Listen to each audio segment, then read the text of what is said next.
Okay. Both sides of the page, okay? Okay. Very good. There's at least one I know isn't circled, so be sure to pass that at the end of each section. Okay. All right? Very good. I knew you'd have blue. Yeah. I'll never forget that too. Hey, man, Rob Gonzalo, still up on my back. Very good.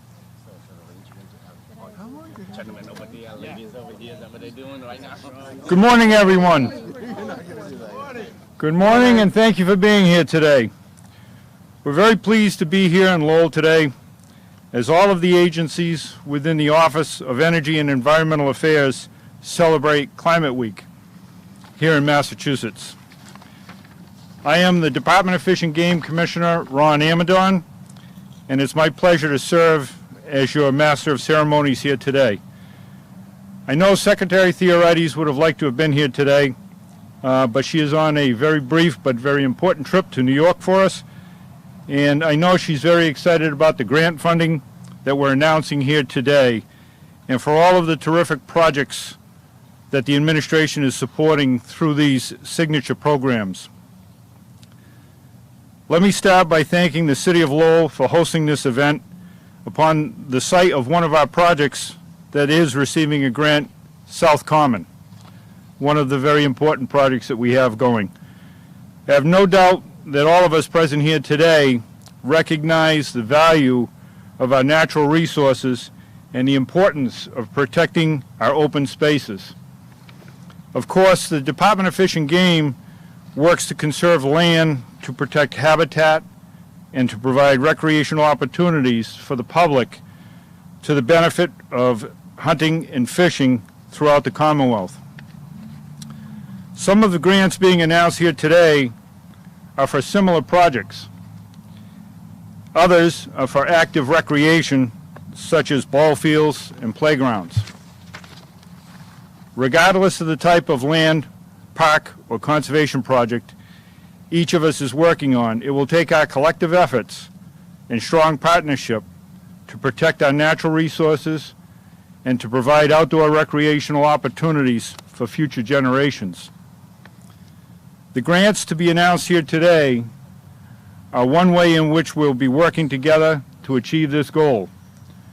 Conserving land, protecting our natural resources across the entire Commonwealth, and increasing access to open space have been critical priorities for the Baker-Polito administration. And today's projects build on that progress in a very meaningful way. Governor Baker has been a longtime champion of these efforts, and I know how excited he is to be here in Lowell today to tell you more about the work that we are doing. With that, it is my great honor to introduce Governor Charlie Baker. Thanks, Commissioner.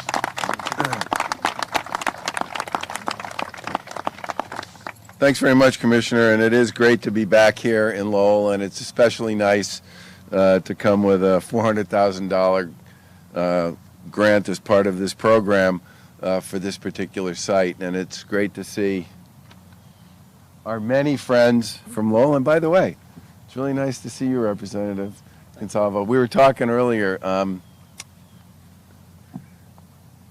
for those of you who have been around Massachusetts politics for a while, the gentleman who held that seat before Representative Gonsalvo won the election was Angelo Sciascia, and I asked Rob how long Angelo Sciascia held that seat, because I knew it was a long time, and he said it was 48 years.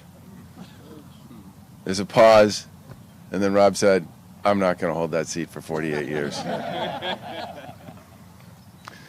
But it's nice to be here, and it's especially nice to be here on Climate Week to talk about the great outdoors, and especially about these three programs that are part of the grant awards that we're making today. Obviously, the past 18 months have reintroduced a lot of us to the great outdoors, and I think in some ways the investments that we've made over the course of the past 7 years, along with the investments we're announcing today, are an important part of making sure that everybody has a chance to enjoy the great outdoors, especially in their neighborhood or where they live. And as the Lieutenant Governor is fond of saying, from the Berkshires to Barnstable County, there are a lot of places in Massachusetts where people can get outside and enjoy all the benefits and the opportunities associated with that. And this program, these programs in particular that we're talking about today, represent about $70 million worth of investments that we've made over the course of our administration. And today we're announcing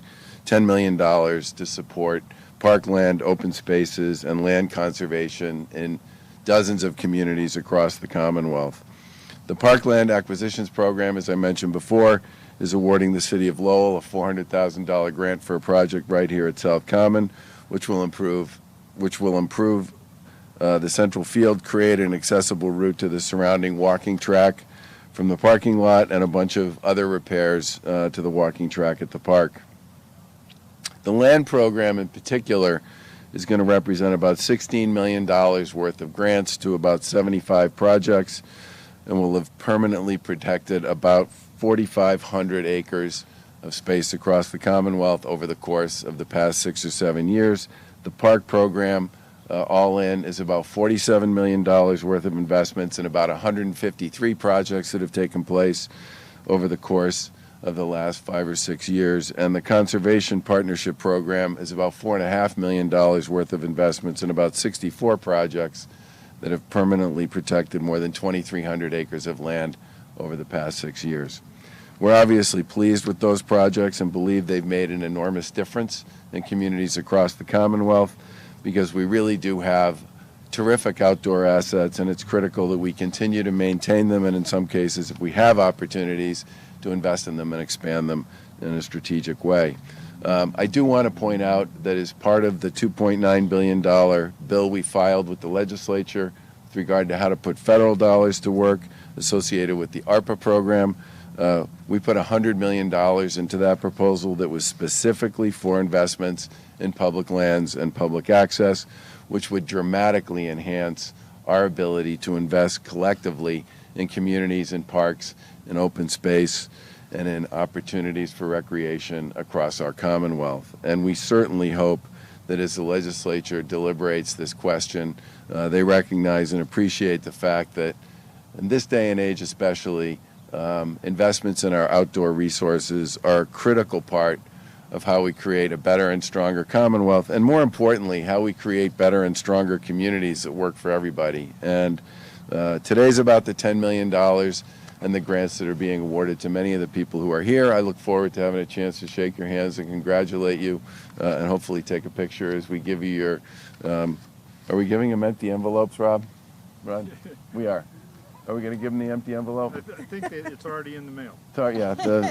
This is interesting. Once upon a time, you would give them the envelope, and there would be a check inside that. We've kind of moved beyond that, but the ritual of the ceremony is something that I think a lot of us in public life continue to enjoy. But the bottom line here is this is a great opportunity to make a big investment in a lot of communities on what has become a fundamental part of the way so many of us work and play, which is the opportunity to be outside and enjoying our natural resources from one end of Massachusetts to the other.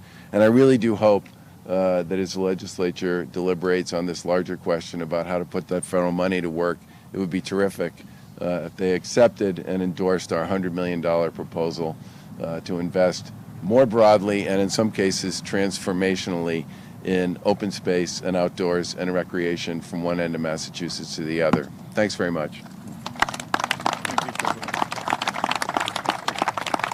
Thank you very much, Governor. And next up, would like to have a few words from someone who is very familiar and worked very tirelessly for every municipality in the Commonwealth, our Lieutenant Governor, Karyn Polito. Good morning. It's great to be here in Lowell and great to see so many of our municipal officials travel here this morning, as well as joining our city council members, Manager Eileen Donahue and Mayor Leahy, as well as our delegation of representatives. Thank you very much for what you do, Commissioner. Thank you as well for being here and for leading the way. This is Climate Week. Yesterday I joined the Secretary in Quincy to kick off Climate Week and talk about how we can further invest in environmental and energy initiatives to strengthen how we beat back our carbon emissions and achieve energy savings, and yes, invest in places in our Commonwealth where we can support open spaces and activities that are good for the people of our Commonwealth. As I come here to this place, I want to say thank you to the city leadership and your Parks and Recreation and DPW departments for what you do each and every day to maintain these places so that the people, young and older, can come and enjoy the outdoors. As the governor said, this past year and a half has sort of taught us how important the outdoors are to us, but it doesn't take a pandemic for us to realize that the outdoors is healthy for us. The programs that we are using today to distribute the $10 million to our communities are long-standing programs. Two of them date back to the 1960s and 70s. So it's a real credit to the Commonwealth that we are intentional around using state resources to invest in open spaces and parks. As the mother of two teenagers, I can underscore the importance of places like this. I see the uprights. I know there's soccer games that come here. These are places where people in the community can come together. It's about community. It's about quality of life. It's about wellness, and it's about safety.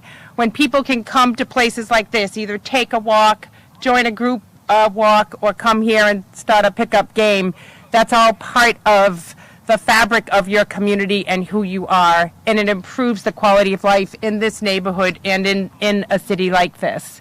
I also like this program a lot because it not only targets urban park areas, but it carves out funds for communities under 35,000 people and spreads these dollars to communities small and large all across our Commonwealth.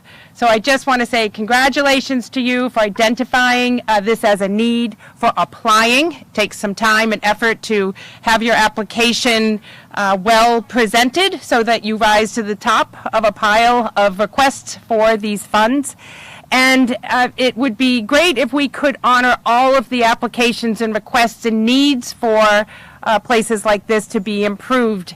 And there is a unique and very special opportunity right now as we have federal funds that have been shared with cities and towns, and yes, the state, to do more of this. As the governor noted, we, in our proposal for the ARPA funds that are in the hands of the legislature to finalize and distribute, we have suggested that $100 million toward programs like this can certainly go a long way, and not only for short-term needs, but will last for a very long time in a community. It also is part of the $900 million that Secretary Theodoridis and with environmental and energy initiatives that can certainly go a long way to helping us continue to lead as a Commonwealth on climate initiatives and making our state more resilient and better prepared for the changes in climate that's inevitably continue to be a part of our environment. So congratulations today. It's great to see so many of you out there. And at this time, I'll just turn it back over to Commissioner Amidon. Thank you very much, Lieutenant Governor. Next up, we'd have a speaker from our host city, the City of Lowell, Manager Eileen Donahue. Thank you so much, Commissioner. Good morning, everybody, and I'm very pleased to be here to have this opportunity to welcome the Governor, Governor Baker, Lieutenant Governor Polito, the Commissioner, and all of you for this very important announcement that's going to enhance our parks and open spaces in the Commonwealth. I'd like to take a moment and introduce the elected officials here from the City of Lowell. In addition to our representatives, we have Mayor John Leahy, we have City Councilor Rita Mercier, City Councilor Rodney Elliott, and City Councilor Vesna Noon. On behalf of the city, I can tell you how thrilled we are to get this grant. Parks are a critical component to the vitality of any community and have an immeasurable impact on the quality of life. As has been said here today, it impacts the residents of all ages and encourages lifestyles to connect residents to one another, to serve venues and community gatherings, and to improve resilience and climate change. As the governor mentioned, COVID-19 these past many months has underscored the need for accessible parks, particularly in urban areas. From the earliest days of the pandemic, we saw a significant increase in residents turning our parks into communities and opportunities to get out of their homes, to take fresh air. Given the budgetary constraints that all municipalities face, it can be a challenge to identify the resources necessary to revitalize and to enhance parks despite the undeniable benefit. And that is why the support of the Baker-Polito administration continues to offer through the Park Grant Program land grants and other initiatives that are so invaluable. These programs enable communities to breathe new life into open spaces, create safer, higher quality recreational opportunities for our residents. In Lowell, we are familiar with the park grant, and I do want to let you know, Governor and Lieutenant Governor, tomorrow we received a park grant for Hovey Park, and we're going to cut the ribbon on it tomorrow, which is the first accessible playground for all children in the city of Lowell. So thank you. Thank you very much for that. We have full confidence that the grant we're receiving today will put to effective use here in South Common and work towards the next phase of improvements in this historic place. South Common was dedicated in 1845, making it one of the city's oldest parklands. Through every phase of Lowell's history, this Olmsted-designed park has been the destination for Lowell residents to enjoy the outdoors close to home. And through the support of the park program, the city intends to make South Common better tailored to meet the needs and the current needs of our residents by replacing the central field with a regulation playing surface and creating accessible walking routes. The timing of this project as we look ahead is ideal. It coincides with the completion of the Lord Overpass redesign project, the continued development of the Hamilton Canal Innovation District, and these improvements we are making to South Common will help create a cohesive, welcoming gateway to Lowell. Investing in parks and open spaces represents one of the most impactful means of improving quality of life in a community, and I once again want to give very deep thanks to the administration for their continued support. We deeply appreciate it.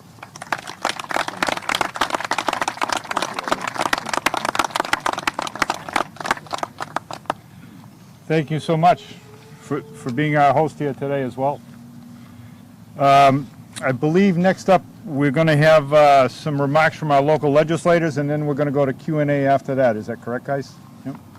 Very good. I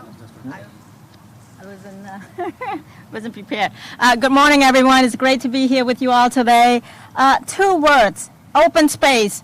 These 2 words I have heard over the years from my fellow Lowellians. They want open space. So this important funding, this critical funding comes in the perfect time. It's perfect time. I just want to say thank to Governor Baker, the LG, Polito, and to the EEA for this vital funding to expand open space and to protect and preserve natural resources. So this is a great next great steps towards that goal. So thank you again for everyone to be here. And I remember when I visited Lowell for the first time in the mid-'80s, many years ago, a family right here on this street, and I remember visiting this park as well, and I remember admiring this park. So here we are, 40 plus years later, and I moved here a few years later, and this is one of the parks that I visited often, and a lot of us here,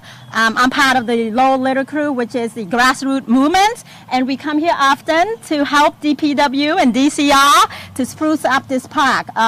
Really on a regular basis. So thank you again, Governor Baker, Lieutenant Governor Polito, and the EEA and DCR and the City of Lowell. Thank you for all your assistance.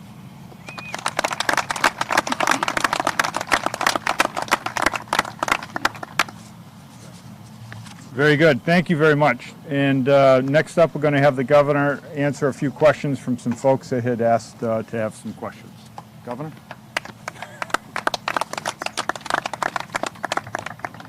Questions?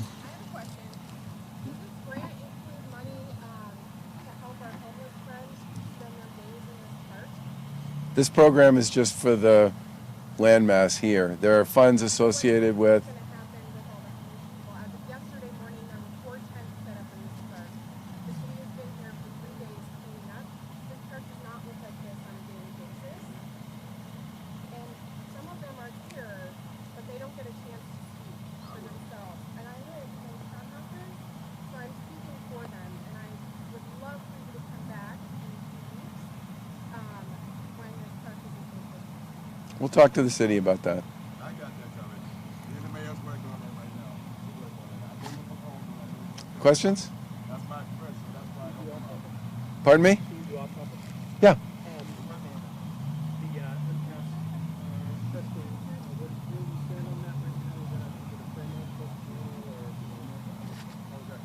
So the results for the Mcas exams were just released from last year today by the folks at the Department of Elementary and Secondary Education, and the results showed exactly what I think all of us believed we would see. There have been several national studies that have already been done on the learning loss that was borne by kids across the country during the course of the COVID pandemic, primarily as a result of the loss of in-person learning, and Massachusetts was no exception to that. The good news, to the extent there was some, is the learning loss on the English language exams was less significant than I think people anticipated it would be.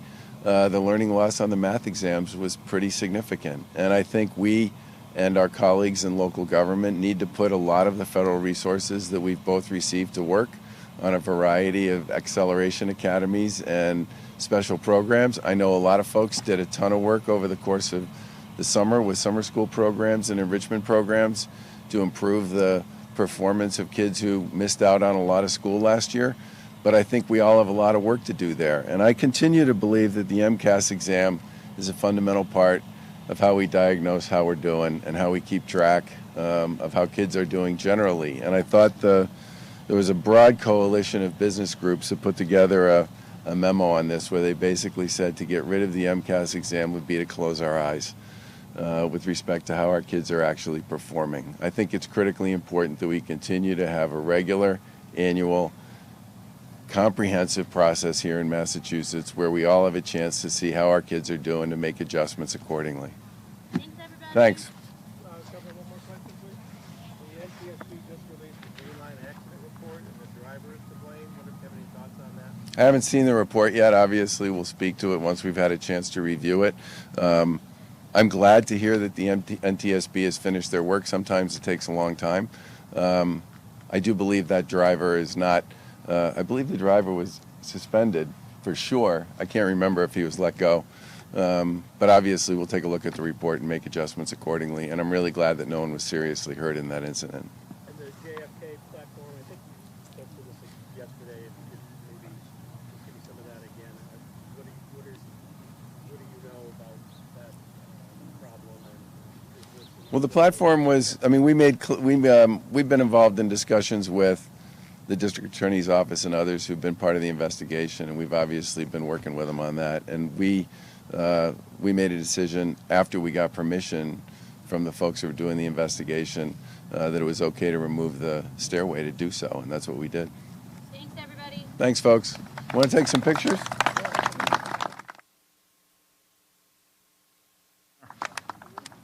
I believe now we're going to call up the project grant awardees.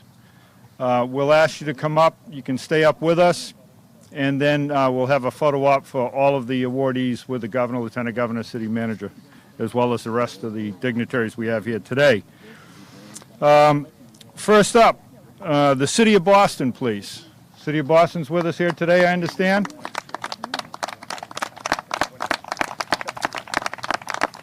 Next up is the town of Buckland. We have the town of Buckland with us today. We also have the City of Gardner with us today. City of Gardner, come on up. City of Greenfield, please. City of Greenfield is with us. A neighbor up here, the City of Lawrence, please. City of Lawrence, come on up. The City of Leominster. The City of Lowell obviously is with us. City of Lynn. We have the City of Lynn here with us today.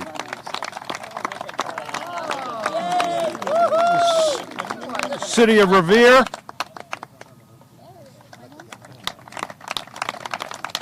The City of Somerville. Those are for Parkland acquisitions and renovations for community programs. We also have Parkland acquisitions, renovations, and community programs for small communities. The town of Bolstering is with us today. The town of Rockland. Wow, that's great. Congratulations to all of you. The Greater Worcester Land Trust, please. Thank you very much.